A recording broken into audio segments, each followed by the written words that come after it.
नमस्ते, मैं हूं सुरेश कुमार एकलवे और आप देख रहे हैं Hindustan news and tips. Belt and road के माध्यम से गरीब देशों पर कब्जे की मंशा पाले चीन को अब बड़ा झटका देने की तैयारी हो रही है। जिनपिंग के इस महत्वाकांक्षी ड्रीम प्रोजेक्ट को नाकाम करने के लिए अमेरिकी राष्ट्रपति जो बाइडेन ने बड़ा ऐलान कर दिया है। उन्होंने लोकतांत्रिक देशों को फंडिंग करने का सुझाव देकर चीन की बेचैनी बढ़ा दी है। बाइडेन के इस बयान का इशारा प्रत्यक्ष तौर पर चीन की तरफ है। साम्यवादी चीन अपने बेल्ट एंड रोड प्रोजेक्ट के माध्यम से लोकतांत्रिक देशों को अपने कर्ज जाल में फंस रहा है। इन देशों में व्याप्त गरीबी और भ्रष्टाचार का फायदा उठाकर उसने अपनी जड़ें मजबूत करने के प्रयास तेज कर दिए हैं।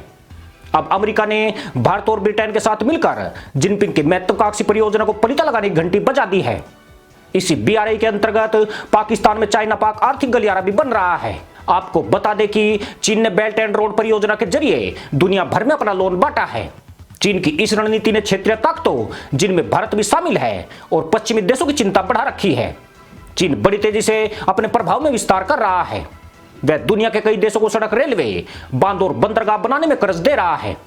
चीन की इस परियोजना के जाल में श्रीलंका और पाकिस्तान जैसे गरीब और छोटे देश लगातार फंसते जा रहे हैं। श्रीलंका को अपना हम्बनटोटा बंदरगाह 99 साल के लिए और पाकिस्तान को अपना गवादर पोर्ट 40 साल के लिए चीन को लीज पर देना पड़ा है। इसके साथ ही लाओस के एक बिजली संयंत्र पर भी चीनी कंपनी ने कब्जा जमा लिया है। जबकि अफ्रीकी देश जिबूती को चीन ने बेतासा लोन देकर वहां सैन्य बेस स्थापित किया है। जिबूती पर चीन की अर्थव्यवस्था का 85% से ऊपर कर्ज हो गया है। यह कर्ज न चुका पाने के कारण वह चीन की अघोषित कॉलोनी बन चुका है। गौरतलब है कि चीन के तानाशाह शी जिनपिंग ने सत्ता में आने के बाद साल 2013 में अरबों डॉलर की इस परियोजना की शुरुआत की थी। यह परियोजना दक्षिण पूर्व एशिया, मध्य एशिया खाड़ी क्षेत्र, अफ्रीका और यूरोप को सड़क मार्ग से जोड़ेगी। भारत शुरुआत से ही बीआरआई के चाइना पाक आर्थिक गलियारे का बहिष्कार करता आ रहा है। इस मामले में भारत को अमेरिका का पूरा समर्थन मिला है। दरअसल 60 अरब डॉलर से तैयार होने वाला चीन पाकिस्तान आर्थिक गलियारा पाकिस्तान के कब्जे वाले भारत के कश्मीर से होकर गुजरता है। इस कारण से भारत इसका खुलकर विरोध कर रहा है, जबकि चीन इसे कश्मीर से निकालने पर अड़ा हुआ है और इसे बेल्ट एंड रोड इनिशिएटिव की प्रमुख योजना मानता है। चीन बीआरआई के तहत पाकिस्तान के गवादर बंदरगाह का 80 करोड़ डॉलर की अनुमानित लागत से विकास कर रहा है। भारत, अमेरिका दोनों मानते हैं कि चीन का बीआरआई और सीपीसी के तहत बनने वाला गवादर बंदरगाह क्षेत्रीय अखंडता के लिए बड़ा खतरा है। इसके पीछे चीन की मंशा अपना सैन्य प्रभुत्व बढ़ाना है। आशंका है कि चीन गवादर का इस्तेमाल अपनी नौसेना बेस के तौर पर कर सकता है। हालांकि पिछले 1.5 साल से सीपैक प्रोजेक्ट खटाई में पड़ा हुआ है। पाकिस्तान सरकार की उदासीनता और इसमें व्याप्त भ्रष्टाचार के चलते चीन ने सीपैक के लिए पाकिस्तान को दी जाने वाली फंडिंग पर रोक लगा दी है। पाकिस्तान को इस प्रोजेक्ट के तहत 9 इकोनॉमिक जोन का निर्माण करना था, मगर वह अब तक एक भी नहीं बना सका है। साथ ही सीपीसी अथॉरिटी के चेयरमैन मेजर जनरल असीम सलीम बाजवा पर अरबों रुपए के भ्रष्टाचार करने के आरोप भी लगे हैं, जिस कारण अब चीन द्वारा पाकिस्तान को कोई नया लोन जारी नहीं किया जा रहा है। चीन के बढ़ते कदमों को रोकने के लिए अमेरिकी राष्ट्रपति जो बाइडेन ने ब्रिटेन के पीएम बोरिस जॉनसन से लंबी बात की है, जबकि भारत इस मामले में लगातार अमेरिका के संपर्क में है। बेल्ट एंड रोड प्रोजेक्ट को डिब्बाबंद करने के लिए यह तीनों देश चीन की चाल को उसी की भाषा में जवाब देने की रणनीति बनाने जा रहे हैं। जो बाइडेन के लोकतांत्रिक देशों की मदद करने के आह्वान के पीछे इन देशों को सस्ता कर्ज मुहैया कराकर उन्हें चीन के चंगुल में फंसने से रोकना है। अमेरिकी सरकार इस मामले में मोदी सरकार द्वारा मालदीव की मदद को बेहतरीन उदाहरण मानकर चल रही है। 5 साल पहले तक चीन के हाथों की कठपुतली बनाया देश भारत से सस्ता लोन पाकर आज काफी हद तक चीन के कब्जे में जाने से बच गया है। अब यह तीनों देश जापान, ऑस्ट्रेलिया और अन्य लोकतांत्रिक मुल्कों को साथ लेकर चीन के कर्ज जाल में फंसे गरीब देशों को बहुत ही सस्ता कर्ज मुहैया कराएंगे, जिससे वह चीनी कर्जों को चुकाकर उसके बेल्ट एंड रोड प्रोजेक्ट से छुटकारा पा सके। हालांकि चीन ने आज तक इस belt and road initiative project पर आने वाले खर्च के बारे में कभी भी पूरी जानकारी मुहैया नहीं कराई है। लेकिन अमेरिकी कंसल्टेंसी RWR एडवाइजर के मुताबिक चीन इस परियोजना में भाग लेने वाले देशों को 461 अरब डॉलर का कर्ज दे चुका है।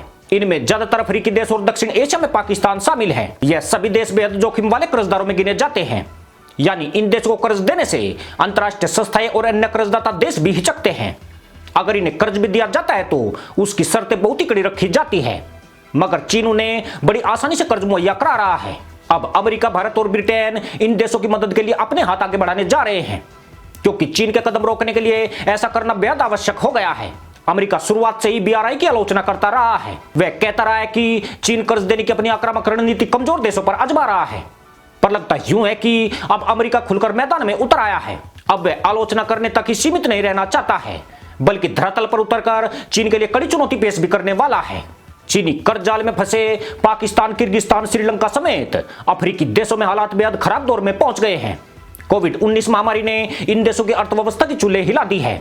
दिसंबर 2020 तक के चीनी कर्ज लौटाने में इन देशों ने असमर्थता जता दी थी।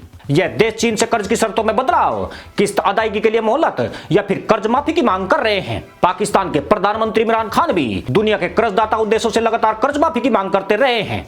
इससे इन देशों की सच्चाई दुनिया के सामने उजागर हो गई है, जिसके बाद अमेरिका को चीन के खिलाफ खुलकर मोर्चा संभालना पड़ा है। भारत साल 2013 से ही BRI प्रोजेक्ट के खिलाफ खुलकर बोल रहा है। वह अपने पड़ोसी देशों को चीन की मंशा से आगाह भी करता रहा है, मगर बावजूद इसके बांग्लादेश, नेपाल और म्यांमार ड्रैगन के बहकावे में आए हैं। हालांकि म्यांमार की लोकतांत्रिक सरकार ने इस परियोजना पर सवाल उठाए थे, परंतु पाकिस्तान और अफ्रीकी देशों की भांति यह देश भी चीन के इस प्रोजेक्ट के जोखिम को नजरअंदाज करते रहे हैं। ऐसा इसलिए कि उन्हें चीन से बेहद आसानी से कर्ज मिल रहा है, जबकि अंतर्राष्ट्रीय संस्थाएं और पश्चिमी देश उनकी अर्थव्यवस्था के अनुसार ही कर्ज देते हैं। चीन ऐसी औपचारिकता के चक्कर में नहीं उलझता है। गरीब देशों को लगता है कि सड़कें, रेलवे, बंदरगाह और बिजली संयंत्र लग जाने के बाद वे गरीबी से निकलने में कामयाब हो जाएंगे, जबकि हकीकत यह है कि वे चीन के महंगे कर्ज को नहीं चुकाने की कीमत अपने संसाधनों को चीन को गिरवी रखकर चुका रहे हैं। जो बाइडेन का अगला कदम मित्र देशों को साथ कर एक बड़ा फंड इकट्ठा करना है। इस फंड से लोकतांत्रिक देशों को सस्ते कर्ज मुहैया कराए जाएंगे, जो लंबी अवधि के लिए भी दिए जा सकेंगे। इसके लिए शर्तें भी ज्यादा सख्त नहीं रखी जाएगी। कहने को यह कर्ज उनकी मदद के तौर पर दिए जाएंगे, मगर यह इन देशों का चीनी कर्ज को लौटाने का जरिया भी बनने वाला है। अगर ऐसा मुमकिन हुआ तो जिनपिंग के ख्वाब सिर्फ चकनाचूरी नहीं होंगे, बल्कि उसके ऊपर आर्थिक चोट भी पड़ेगी, क्योंकि दुनिया के बाजार पर कब्जा करने की उसकी रणनीति उसकी अवनति का कारण बन जाएगी। इसी के साथ अनुमति दोस्तों, जय जवान, जय किसान, जय हिंद, वंदे मातरम।